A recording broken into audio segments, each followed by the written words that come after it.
Hi good evening everyone. Rajasthan question bank पर आपका हार्दिक स्वागत है।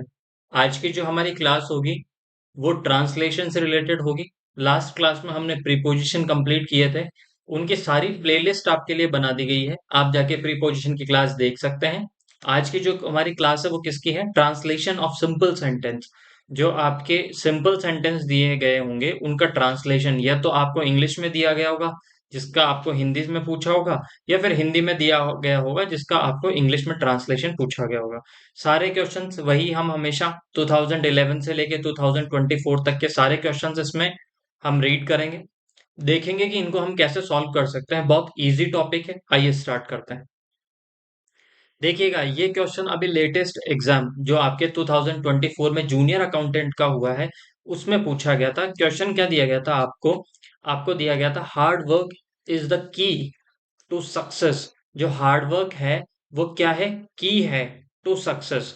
अब सबसे पहले तो आप ये देखिएगा कि ऑप्शन एलिमिनेट करना सीखिएगा आप, कि ये तो हो ही नहीं सकता ऑप्शन, उस तरीके से हम एलिमिनेट कर सकते हैं। तो यहाँ पे क्या दिया गया था कि हार्ड वर्क क्या है? आपके की है, की को हम बोलते हैं या तो क्या चाबी या फिर कुंजी। टू सक्सेस, किसकी? सक्सेस के लिए। तो अब देखो, आप ये पढ़िएगा, कठिन काम से ही सफलता मिलती प्राप्त होगी। तो इसमें कहीं चाबी या कुंजी का कहीं जिक्र कर रखा है, या कहीं बता रखा है क्या? तो आप कहोगे नहीं, तो ऑप्शन नंबर 3 तो हमारा हो ही नहीं सकता। ऑप्शन 3 तो हो ही नहीं सकता। सफलता का रहस्य कठोर काम है, कहाँ पे इसमें चाबी की बात की है, कुंजी की बात की है? तो ये ऑप्शन आपके हो ही नहीं सकता। अब देखिएगा क्या बता रखा है, हार्ड वर्क कठिन परिश्रम इज द की, क्या है? कुंजी है, किसकी? सफलता की, टू सक्सेस। अब यहाँ पे पढ़िएगा, कड़ी मेहनत ही सफलता की कुंजी है और कठोर परिश्रम ही सफलता की चाबी है। तो चाबी और कुंजी एक बात है, ठीक है? किसकी बता रखी है? दोनों जगह सफलता की बात कीजिए कर रखी है। यहाँ पे उसको कड़ी मेहनत बोल रखा है, यहाँ पे कठोर परिश्रम बोल रखा है। इसका मतलब आपका ऑप्शन नंबर 1 भी यहाँ पे सही होगा और ऑप्शन नंबर 2 भी यहाँ पे करेक्ट होगा। ठीक है, तो ऑप्शन नंबर 2 यहाँ पे क्या हो जाएगा? आपके सही हो जाएगा। बहुत इजी है, देखिएगा नेक्स्ट। ईश्वर सर्वशक्तिमान है। ईश्वर क्या है? सर्वशक्तिमान है। तो ऑप्शन क्या क्या दिए गए थे? ये सीईटी 2023 में आपसे पूछा गया था। God is omnipresence, God is omnipotent, God is omnibenevolence और गॉड इज ओमनी कॉम्पिटेंट। अब यहाँ पे आपको क्या पता होना चाहिए था? यहाँ पे आपको वोकेबलरी की नॉलेज होनी चाहिए। अगर आपको ये पता होता कि सर्वशक्तिमान को क्या इंग्लिश में बोलते हैं तो बहुत इजी है। ठीक है, तो सबसे पहले इसका देखो सही क्या होगा। आप ये देखा, जहां पे आपको ये वर्ड मिल जाए ओमनी, क्या वर्ड मिल जाए? ओमनी। ओमनी का मतलब देखिएगा आप, ओमनी का मतलब होता है सभी। ठीक है, ओमनी का मतलब क्या होता है? सभी। जितनों के भी आगे आप ओमनी वर्ड देखो, ओमनी आप देखोगे, ये रूट वर्ड है, तो आपको ये पता लगेगा कि इसका मतलब क्या होता है? सभी। अब देखिएगा, प्रेजेंस का मतलब क्या होता है? उपस्थित होना। ठीक है, तो मैंने इसके लगा दिया ओमनी के आगे प्रेजेंस। ठीक है, तो ओमनी प्रेजेंस का मतलब क्या हो गया? ओमनी प्रेजेंस का मतलब हो गया जो सभी जगह क्या रहता है? उपस्थित रहता है। जो सभी जगह विद्यमान है, सभी जगह उपस्थित रहता है, उसे क्या बोलते हैं हम? Omni presence. अब ओमनी का मतलब क्या होता है? सभी। और बेनिवोलेंस का मतलब होता है जो उदारवादी हो, जो सभी पर क्या हो? सभी के लिए उदारवादी हो, उसे हम क्या बोलते हैं? Omnibenevolence. क्या बोलेंगे? Omnibenevolence. Omnicompetent, omnicompetent का मतलब क्या हो? तो सभी को टक्कर दे सके, वो क्या होता है? ओमनी आपके कॉम्पिटेंट। अब देखिएगा ओमनी पोटेंट, अगर आप कैसे याद रखोगे, साइंस में आप पढ़ते होगे पोटेंशियल एनर्जी। पोटेंशियल एनर्जी का मतलब क्या होता है? शक्ति। ओमनी का मतलब होता है आपके सभी। देखो मैंने यहाँ पे लिख देता हूं मैं ओमनी, और यहाँ पे पोटेंट। देखो ओमनी पोटेंट, ओमनी का मतलब होता है सभी और पोटेंट का मतलब होता है शक्ति। एक ऐसा व्यक्ति जिसके अंदर सभी शक्तियां विद्यमान हो तो हम उसे बोलते हैं सर्वशक्तिमान। ठीक है, तो क्या होता है? सर्वशक्तिमान का वर्ड ही क्या निकलेगा? Omni potent. ओमनी पोटेंट का मतलब a person who has all the power. वो किसके पास होती है? सिर्फ ईश्वर के पास में। तो ईश्वर सर्वशक्तिमान है, गॉड इज ओमनीपोटेंट। तो ऑप्शन नंबर 2 आपका यहाँ पे करेक्ट हो जाएगा। दो चार वर्ड मैं आपको इसके लिए साथ में बता देता हूँ, वो आप जरूर याद रखिएगा। देखिएगा ओमनी, ओमनी का मतलब क्या होता है? सभी। और वॉरस, ओमनी वॉरस, ओमनीवोरस। ओमनी का मतलब क्या होता है सभी, और वॉरस का मतलब क्या होता है खाने वाला, जो सब कुछ खाता है, जो नॉनवेज भी खाता है, मांसाहारी भी है, जो आपके फल फ्रूट भी खाता है, तो हम उसे बोलते हैं ओमनीवोरस। ओमनीवोरस का मतलब होता है जो सब कुछ खाए। ओमनीवोरस का मतलब सब कुछ खाने वाला, याद रह जाएगा। ओमनीपोटेंट का मतलब जो सर्वशक्तिमान है। ओमनी प्रेजेंट जो सभी जगह क्या रहता है, उपस्थित रहता है। ठीक है, ये सारे वर्ड तो आपको वोकेबलरी में ध्यान रखना था। नेक्स्ट देखिएगा, उसे टेनिस खेलना पसंद है। उसे टेनिस खेलना पसंद है। पहले तो ये सेंटेंस पढ़िए। ये सेंटेंस पढ़कर आपको ये पता लग रहा है कि उसे टेनिस खेलना पसंद है। इसका मतलब ये बात तो कंफर्म है कि ये प्रेजेंट का है। प्रेजेंट टेंस की बात कर रहे हैं अब। किसकी बात कर रहे हैं? प्रेजेंट टेनिस की बात कर रहे हैं पहली। देखो, to play tennis is liked by her. देखो यहाँ पे उसे टेनिस खेलना पसंद है, पर ये सेंटेंस ही, ये तो किसके है अंदर, एक्टिव का। ठीक है, और बाय जहां पे लग रहा है, बाय जहां पे लग रहा है, वो सेंटेंस बनता है आपके पैसिव का। ठीक है, to play tennis is like by her, मतलब टेनिस खेलना उसके द्वारा पसंद किया गया है, तो उसके द्वारा आ रहा है मतलब बाई आ रहा है, इसका मतलब हम पैसिव की बात कर रहे हैं, जबकि हमारा सेंटेंस किसके अंदर दे रखा है, एक्टिव के अंदर। अब देखो हिंदी तो दे रखी है एक्टिव के अंदर, और ट्रांसलेट इंग्लिश में कर रखा है पैसिव के अंदर, तो ये तो ऐसे ही गलत हो गया आपका। ये तो ऐसे ही गलत हो गया। फिर देखिएगा, he she loved to play tennis. Loved आपका क्या है, ये वर्ब की सेकंड फॉर्म है। मतलब उसके द्वारा, मतलब ही और शी खेलना पसंद करते थे क्या, टेनिस खेलना पसंद करते थे। पास्ट की बात हो रही है, गलत है। हम यहाँ पे बात कर रहे हैं आपके प्रेजेंट की, इंग्लिश में ट्रांसलेट करके दे रखा है आपके पास्ट में, तो ये भी गलत हो जाएगा आपका। ये चीज तो ठीक है। अब ही शी लाइक्स टेनिस, वो क्या करते हैं, वो टेनिस को पसंद करते हैं। हम बात किसको कर रहे हैं, वो टेनिस को खेलना पसंद करते हैं, टेनिस को पसंद नहीं करते। वो टेनिस खेलना पसंद करते हैं, जबकि यहाँ पे क्या कहा है, ही शी लाइक्स टेनिस, तो ये भी आपका गलत हो जाएगा। ऑप्शन एक ही बचेगा आपका, he or she likes to play tennis. ठीक है, याद रह जाएगा, तो ऑप्शन नंबर वन आपका यहाँ पे सही हो जाएगा। थोड़ा सा आपको टेंस का ध्यान देना है, वोकेबलरी का ध्यान देना है, बहुत इजीली आप इसे सही कर सकते हैं। नेक्स्ट देखिएगा आप सेंटेंस, वह बाल बाल बचा। अब देखो, बाल बाल बचने का मतलब होता है बहुत कम अंतर से बचना। ये भी सीईटी 2023 के अंदर लेटेस्ट पूछा गया है। वह बाल बाल बचा। अब बाल बाल बचने का मतलब ये नहीं होता कि वो एक, जितनी आपके बाल की लंबाई है उतनी दूरी से बच गया, नहीं। बाल बाल बचने का मतलब है बहुत कम अंतर से बचना। ठीक है, अब यहाँ पे इसने डायरेक्ट क्या कर दिया, ट्रांसलेट करने के लिए बाल को डायरेक्ट हेयर लिख दिया, कि ही हैड अ हेयर स्कैप। वो कितनी जगह से बच गया, वह इतने से बचा। स्कैप का मतलब होता है बचना। स्केप का मतलब क्या होता है, बचना।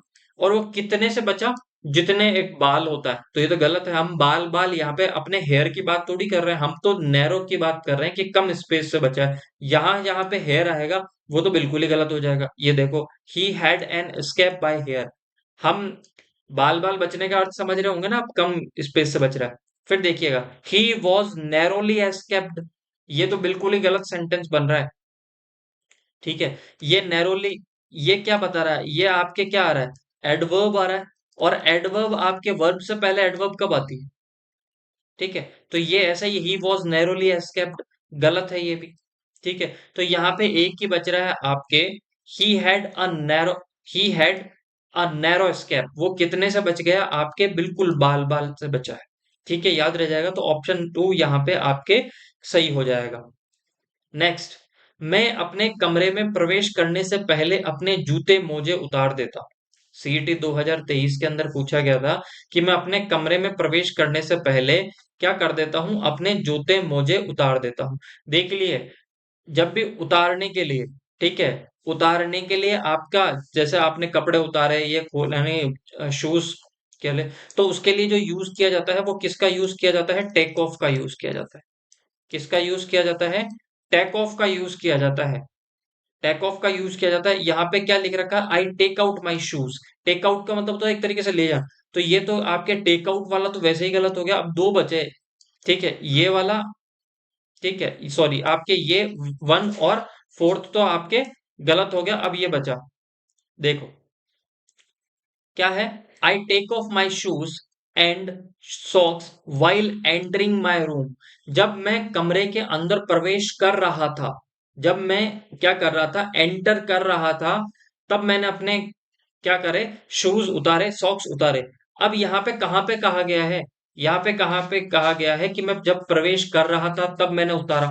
यहाँ पे तो ये कहा है ना कि मैं अपने कमरे में प्रवेश करने से पहले, जैसे कमरे में जैसे जाऊंगा उससे पहले मैंने क्या कर दिए, अपने जूते मोजे उतार दिए। पहली चीज तो जूते मोजे कब उतार दिए? कमरे में जाने से पहले। जाते समय ऐसा थोड़ी कर रहा था कि जैसे ही एंटर कर रहा था। तो वाइल एंटरिंग तो होगा ही नहीं, ये तो किसके अंदर बात कर रहा है? कॉन्टिन्यूअस की बात करता है ये तो। आईएनजी तो किसको बताता है? कॉन्टिन्यूअस को बताता है। तो I take off my shoes and socks while entering room, ये भी गलत हो जाएगा। अब देखिएगा, I take off my shoes and socks before, आ गया ना बिफोर। बिफोर का मतलब होता है के पहले, यस से पहले। ठीक है, के पहले, यस से पहले, एंटरिंग माई रूम। चीज समझ में आ गई क्या? अब देखिए, इसको एक दूसरे तरीके से भी देख सकते हो आप, कि मैं कमरे में प्रवेश करने से पहले, करने से पहले। ठीक है, तो और करने से पहले के लिए किसका यूज किया जाता है? बिफोर का। किसका यूज किया जाता है? बिफोर का। इन सब सेंटेंस में देखिए बिफोर कहाँ पे आ रहा था आपके? बिफोर कहाँ पे आ रहा था? इसमें बिफोर नहीं आ रहा था, ये ऐसा गलत हो जाएगा।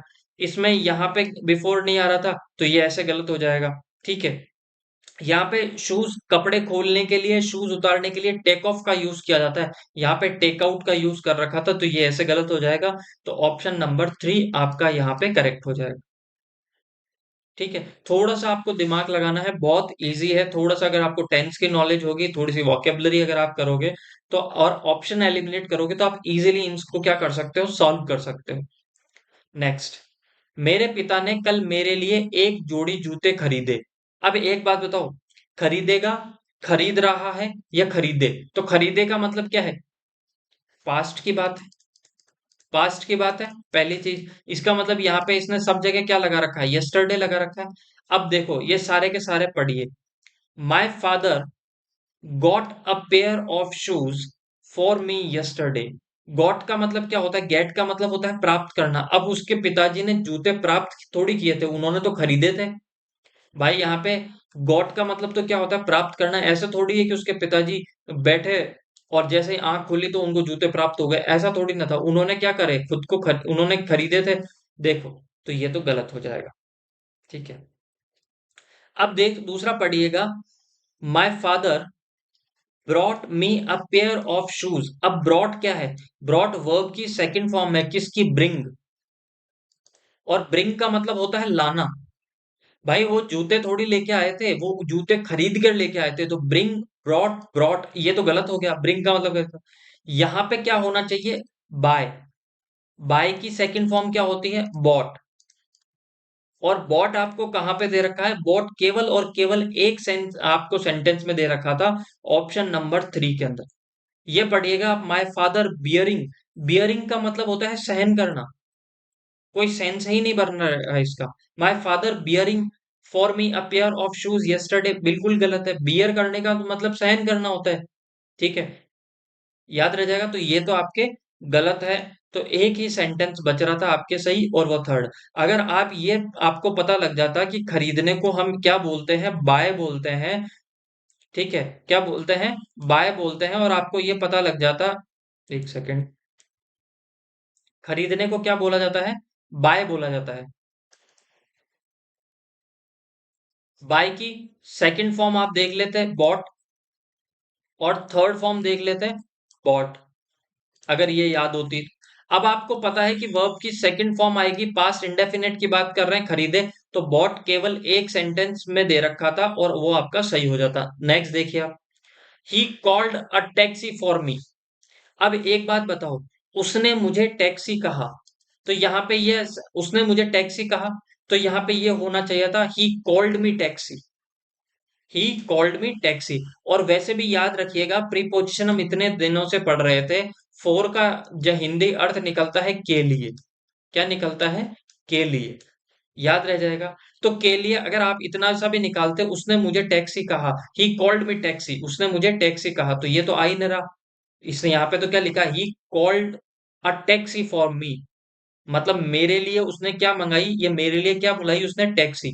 पहली चीज तो ये चीज सेंस निकलेगा। दूसरा, अगर आपको ये देखना होता कि उसने मुझे टैक्सी कहा तो ही कॉल्ड मी टैक्सी आना चाहिए था, तो ये तो आपका गलत हो गया। अब के लिए का सेंस कहां पे निकल रहा है, उसने मुझे टैक्सी पुकारा, ये भी गलत है। ठीक है, ही कॉल्ड मी टैक्सी ये होना चाहिए था, ये भी गलत है।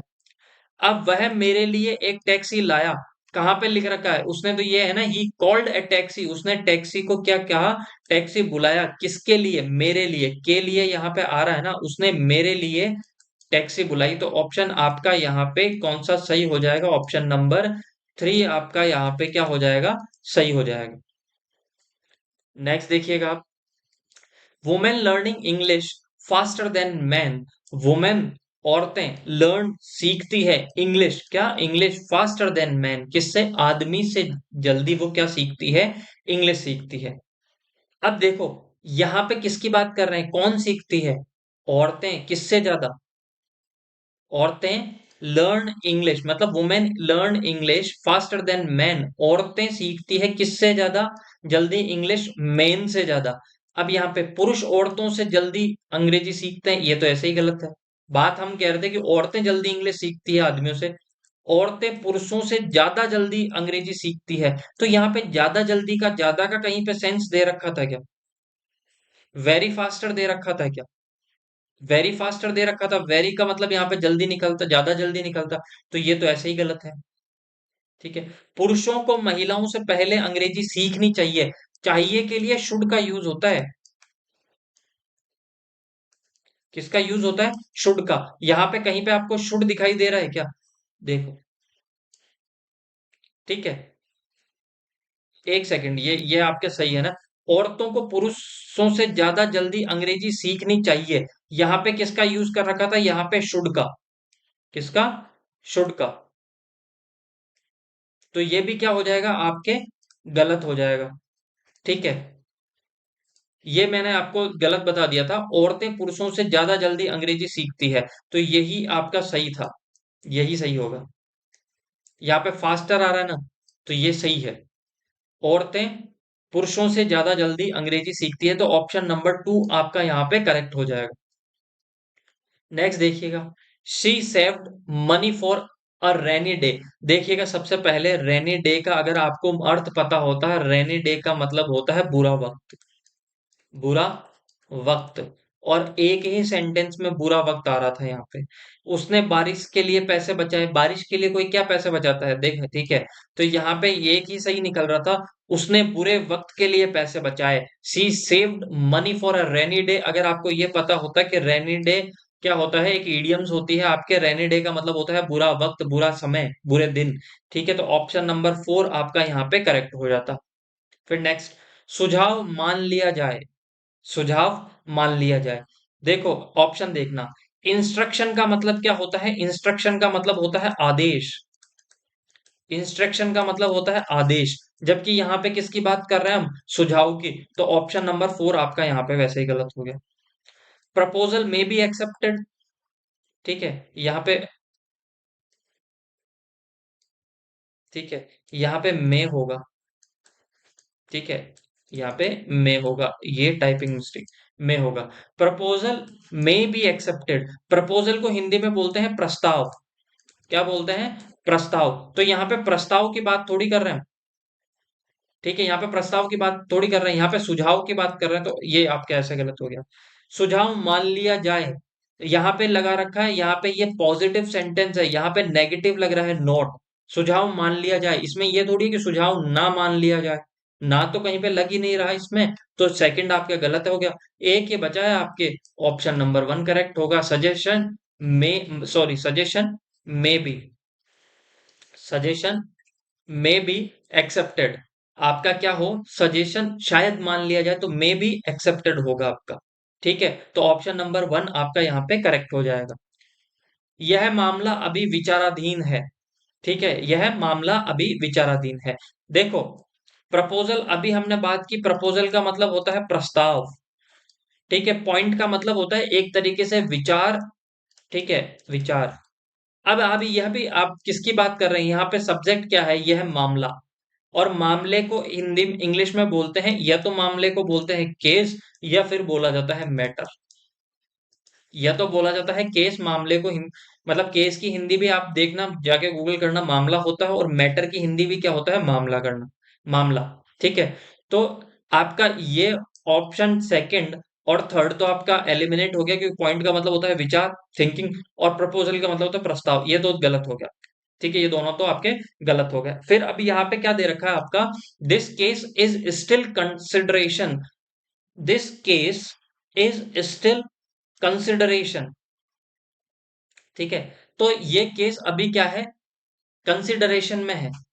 मतलब इस पे क्या है, कंसिडरेशन। अब याद रखिएगा, यह मामला अभी विचाराधीन है। जब भी आपको कोई कभी कंसिडरेशन होता है तो चीज अंडर दी कंसिडरेशन होती है।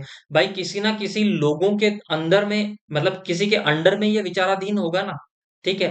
तो कंसिडरेशन के साथ में अंडर का यूज किया जाता है। This matter is still under consideration. तो ऑप्शन नंबर 4 आपका यहाँ पे क्या हो जाएगा, करेक्ट हो जाएगा। अंडर द कंसिडरेशन होता है। ठीक है, ये चीज समझ में आई आपको। फिर देखिएगा आप, नो एक्शन इज रिक्वायर्ड। कोई एक्शन की जरूरत नहीं है। नो आ गया, नेगेटिव आ गया, नेगेटिव आ गया। तो अगर इसकी आप हिंदी में ट्रांसलेशन करोगे तो हिंदी में ट्रांसलेशन में भी नहीं आना चाहिए। अब ये देखो, इसको कोई कार्यवाही करनी है, पॉजिटिव सेंटेंस है, यहाँ पे नेगेटिव दे रखा है, गलत है। कार्रवाई आवश्यक है, नेसेसरी है, यहाँ पे सेंटेंस किस में दे रखा है आपका, नेगेटिव में दे रखा है। तो ट्रांसलेशन भी नेगेटिव में होनी चाहिए थी। तो यहाँ पे तो ये नेगेटिव नॉट तो कहीं आ ही नहीं रहा, तो ऑप्शन नंबर 4 भी आपका क्या हो जाएगा, गलत हो जाएगा। अब देखिएगा, कोई कार्य नहीं करना है। रिक्वायर्ड का मतलब होता है आवश्यक। रिक्वायर्ड का मतलब क्या होता है, आवश्यक। रिक्वायर्ड का मतलब होता है आवश्यक। कोई कार्यवाही करना आवश्यक नहीं है, तो ये सही हो जाएगा, यहाँ पे कोई कार्य नहीं करना। ठीक है, डू नॉट एनी वर्क। तो यहाँ पे ये तो गलत हो जाएगा आपके। भाई पहले तो देख लीजिए किसके में नेगेटिव नहीं आ रहा, तो नेगेटिव इसमें नहीं, नेगेटिव नहीं था, ये नेगेटिव नहीं था, ये ऐसे एलिमिनेट हो गया। और रिक्वायर्ड का मतलब होता है आवश्यक, यहीं पे कहीं पे भी आवश्यक की बात नहीं कर रखी, केवल थर्ड ऑप्शन में कर रखी है, तो ये इसलिए सही हो जाएगा।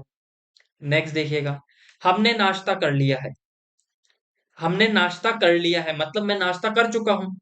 पहले बात तो कर लिया है मतलब आपके किसके अंदर है ये, आपके बात कर रहे हैं हम प्रेजेंट टेंस की। और काम कंप्लीट हो चुका है, तो इसका मतलब ये बनेगा किसके अंदर, आपके प्रेजेंट के परफेक्ट के अंदर। प्रेजेंट परफेक्ट में ये सेंटेंस बनेगा। We are having our breakfast. देखो हैविंग का मतलब होता है खा रहे हैं। वी आर हैविंग ब्रेकफास्ट, अभी हम खा रहे हैं, इसका ये सेंस निकलेगा। देखिएगा मैं एक चीज बताता हूं आपको, हैविंग का दो अर्थों में मीनिंग निकलता है। हैविंग का यदि आप मजे कर रहे हो, I am having fun, fun के लिए निकलता है, मजे के लिए हैविंग का यूज किया जाता है। और दूसरा खाने के सेंस में, खाने के लिए। अब यहाँ पे इसने किसकी बात कर रहा है, यहाँ पे आर के साथ में वर्ब की फर्स्ट फॉर्म में आईएनजी लग रहा है। आर के साथ में वर्ब की फर्स्ट फॉर्म में आईएनजी है। इसका मतलब क्या है, we are having our breakfast, ये तो गलत। We had our break, we had our morning breakfast, हम हमारा मॉर्निंग का ब्रेकफास्ट कर चुके हैं। यहाँ पे इसने बोला है हमने नाश्ता कर लिया। अब दिन में किया है, रात में किया है, सुबह किया है, इसमें कहीं पे मॉर्निंग इवनिंग लिख रखा है क्या, नहीं। तो और यहाँ पे इसने लिख रखा है मॉर्निंग। तो जो आपको, अब आप कहोगे कि सर नाश्ता तो हम सुबह ही करते हैं, आपको अपने हिसाब से नहीं देखना, आपको ये देखना है कि यहाँ पे जो सेंटेंस दिया गया है उसी के अकॉर्डिंग आपको ट्रांसलेट करना है। तो यहाँ पे मॉर्निंग तो कहीं दे ही नहीं रखा, तो ये आपका ऐसे एलिमिनेट हो जाएगा। फिर we have already taken our breakfast, हम ऑलरेडी क्या कर चुके हैं, अपना ब्रेकफास्ट कर चुके हैं, पहले से ही ब्रेकफास्ट कर चुके हैं। तो ये ऑलरेडी का तो कहीं पे आ ही नहीं रहा ये। ठीक है, तो ये ऐसे गलत हो जाएगा, we have taken our breakfast. तो ऑप्शन नंबर 3 आपका यहाँ पे करेक्ट होगा। नेक्स्ट, जल्दी करो अन्यथा तुम लेट हो जाओगे। आपको पता होना चाहिए था कि अन्यथा को इंग्लिश में बोला जाता है अदरवाइज। क्या बोला जाता है, अदरवाइज। सारे सेंटेंस में देख लेते हैं कि आपको अदरवाइज कहाँ मिल रहा है। एक ही सेंटेंस में मिल रहा था, तो आपका क्या हो जाता, ऐसे ही सही हो जाता, जल्दी करो अन्यथा तुम लेट हो जाओगे। चलो, अगर आपको ये भी नहीं पता होता कि अन्यथा को इंग्लिश में अदरवाइज बोलते हैं, तो इसको और कैसे सॉल्व कर सकते थे? मेक हैस्ट, मतलब हैस्ट का मतलब होता है जल्दी, जल्दी करो। If you do not want to get late, यदि यदि तुम क्या नहीं होना चाहते, तुम लेट नहीं होना चाहते, तो जल्दी करो। तो यदि तो कहीं पे लग रहा है क्या आपको? इफ का मतलब क्या होता है? यदि। और ये बनता है कंडीशनल सेंटेंस कि जल्दी करो।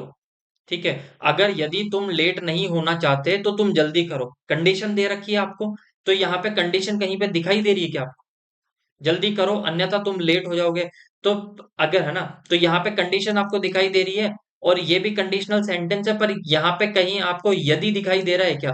नहीं दिखाई दे रहा, तो ये आपका क्या हो जाएगा? गलत हो जाएगा। फिर यहाँ पे इफ दे रखा है। ठीक है। यहाँ पे इफ दे रखा है, तो ये ऐसे गलत हो जाएगा आपका। ठीक है। फिर देखो, इफ यू डो नॉट, ठीक है, if you do not make heist you will let, ये भी आपका गलत हो जाएगा, यदि तुम ऐसा नहीं करोगे। ठीक है। तो ये अगर यहाँ पे यदि होता, तो फिर ये आपका सही हो जाता, ये आपका सेंटेंस सही हो जाता। तो यहाँ पे कौन सा आपका सही होगा? कौन सा वाला सही होगा? Make haste otherwise you will be late. तो ठीक है, जल्दी करो, अदरवाइज तुम क्या हो जाओगे? लेट हो जाओगे। तो ऑप्शन नंबर वन आपका यहाँ पे क्या हो जाएगा? करेक्ट हो जाएगा। फिर देखिएगा, climate change is a serious challenge to human well being. जो क्लाइमेट चेंज है, जो ये आपके जलवायु परिवर्तन है, इज अ सीरियस चैलेंज। क्या है? एक सीरियस चैलेंज है, एक गंभीर विषय है। सीरियस चैलेंज है मतलब गंभीर विषय। टू ह्यूमन, किसके लिए? मानव के लिए। ठीक है। किसके लिए? मानव के लिए, वेल बीइंग, कल्याण के लिए। अब ये सारी जलवायु परिवर्तन मानव कल्याण के लिए एक विषम विषय है, नेगेटिव तो बात कर ही नहीं रखी, विषम विषय है। यहाँ पे तो सीरियस विषय बोलना चाह रहा है, यहाँ पे विषम विषय बोल रहा है कि अपोजिट सब्जेक्ट है। ये भी गलत है आपका। ठीक है। जलवायु परिवर्तन मानव जाति के लिए एक गंभीर समस्या है। ठीक है। फिर देखिएगा, तो यहाँ पे गंभीर कहाँ पे? देखो, गंभीर, सीरियस का मतलब होता है गंभीर, तो ये तो मिल गया आपके। जलवायु परिवर्तन मानव जाति के लिए एक गंभीर समस्या है, नहीं। जलवायु परिवर्तन मानव कल्याण के लिए एक गंभीर चुनौती है, चैलेंज है। क्या है? चैलेंज। चैलेंज का मतलब क्या होता है? चुनौती। चैलेंज का मतलब क्या होता है? चुनौती। और चुनौती आपको कहाँ पे दिखाई दे रहा है? केवल और केवल एक सेंटेंस में आपको चुनौती की बात हो रही है, वो ऑप्शन सी आपका यहाँ पे करेक्ट हो जाएगा। इतना देखना ही नहीं था, सिर्फ चैलेंज पकड़ लेते आप कि चैलेंज कहाँ पे दे रखा है, सीरियस चैलेंज, तो आपका ये सही हो जाता। ठीक है। I want to know why I have been neglected. Neglected का मतलब होता है किसी का क्या करना, किसी की उपेक्षा करना, किस, है ना? ठीक है, याद रह जाएगा।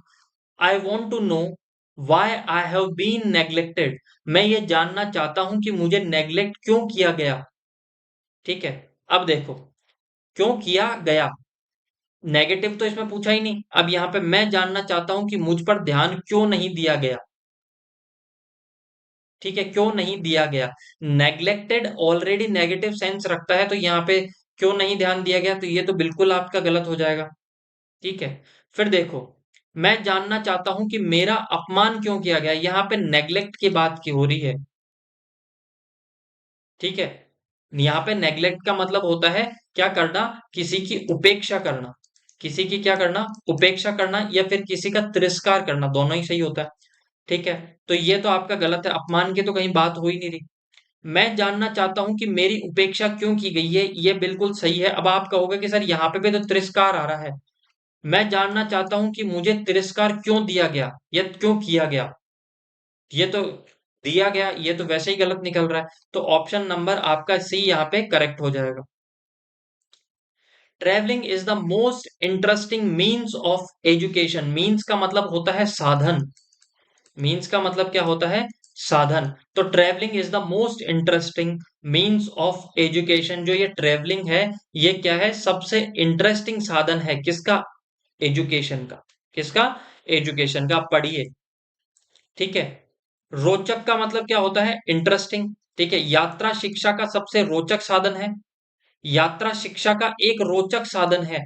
वन आपका यहाँ पे क्या लिखा, यहाँ पे लिखा गया है कि travelling is the most a most interesting means of education, ये ऐसा थोड़ी लिखा हुआ आपका, तो ये गलत हो जाएगा। ठीक है। यात्रा शिक्षा का सबसे मोहक साधन है, मोहक को इंग्लिश में बोलते हैं चार्मिंग। यहाँ पे चार्मिंग की बात नहीं हो रही, यहाँ पे इंटरेस्टिंग की बात हो रही है, तो ये ऐसे गलत हो जाएगा। यात्रा शिक्षा का सबसे आनंदमयी माध्यम है। ठीक है, तो ये भी आपका गलत है। ठीक है, यहाँ पे आपका क्या है, ऑप्शन नंबर वन आपका यहाँ पे करेक्ट हो जाएगा। यात्रा शिक्षा सबका सबसे रोचक साधन है। चीज समझ में आई? Checked and found correct. Checked मतलब क्या करो, चेक करो एंड फाउंड करेक्ट। ठीक है, चेक किया, चेक करो नहीं, चेक किया, पास्ट की बात है, किसकी, वर्ब की सेकंड फॉर्म है ये, आपके वर्ब की सेकंड फॉर्म। ठीक है, मतलब क्या कहा, देखा और सही पाया। अब ऑप्शन देखो, देखा और सही पाया, जांच की और सही पाया, देख लिया और ठीक है, देखा और ठीक है। देखो, चेक्ड का मतलब एक तरीके से होता है जांच। चेक्ड का मतलब क्या होता है, जांच करना। ठीक है, चेक्ड का मतलब क्या होता है, जांच। अब देखो, जांच की बात इसमें केवल एक जगह की गई है, जांच की और सही पाया, ऑप्शन नंबर बी यहाँ पे आपका करेक्ट हो जाएगा। ठीक है, ये जितने भी मैंने आपको ट्रांसलेशन बताए हैं, इनका सबका अलग अलग तरीका, अलग अलग मेथड होता है। कोई लोग कैसे देखते हैं, कोई किस तरीके से सॉल्व करते हैं। ये मेरा मेथड था कि इस तरीके से हम इसे देख सकते हैं। अगर आपको ये चीज सही लगी है तो ज्यादा से ज्यादा लाइक कीजिए, शेयर कीजिए, सब्सक्राइब कीजिए। Thank you so much, bye bye and take care.